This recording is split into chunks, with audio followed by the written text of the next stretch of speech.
রাজধানীর কুর্মিটোলায় শুরু হওয়া এই লম্বা সারি গিয়ে ঠেকেছে নিকুঞ্জ এলাকার একটি ফুয়েল পাম্পে। জ্বালানি সংকটের শঙ্কায় ভোররাত থেকেই অপেক্ষায় চালকরা, অথচ পাম্প বন্ধ, গেটে ঝোলানো নোটিশ, জ্বালানি নেই। 5:30 এসে সিরিয়াল দিছি, পাম্পের লোক বলে একটা শুম দেবে, দুইটা শুম দেবে। এখন কখন তেল আসে পাম্পের লোক বলতে পারতেছে না। অবশ্যই ভোগান্তি, ওরা একটা বলে দেবে যে এই টাইমে আসবে বা কিছু, তা তো বলছে না ওরা। ঘন্টার পর ঘন্টা দাঁড়িয়ে থেকেও অনেক স্থানে মিলছে না তেল। মেজাজ হারিয়ে মাঝে মাঝেই ঘটছে হাতাহাতির ঘটনা। নিয়ম ভাঙছেন কেন?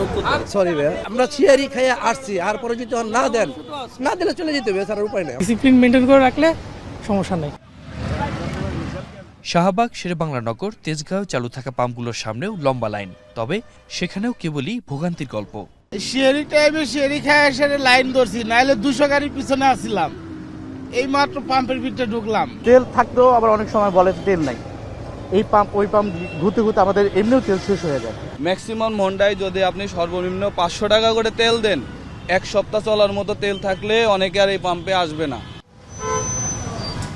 সরকার বারবার বলছে জ্বালানির কোনো সংকট নেই, কিন্তু তারপরও পাম্পে পাম্পে লম্বা সারির কারণ কি? সংকট তেলে নাই, সংকট হচ্ছে মানুষের মানসিকতা, পাবলিকের। আমাদের পর্যাপ্ত পরিমাণ তেল আছে, আর দেশেও তো তেলের কোনো সংকট নাই, কিন্তু আমরা প্যানিক হয়ে গেছি।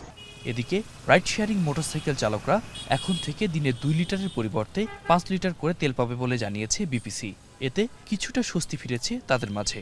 এখন 5 লিটার দেওয়ার কারণে আমাদের জন্য সুবিধা, রাইড শেয়ারের জন্য আসলে অনেকটাই সুবিধা হবে যদি 5 লিটার করে তেল দেওয়া হয়। এতদিন 200 টাকার বেশি দিত না, এখন 5 লিটার পাইয়ে তো আমরা 2 দিন চলা যাবে।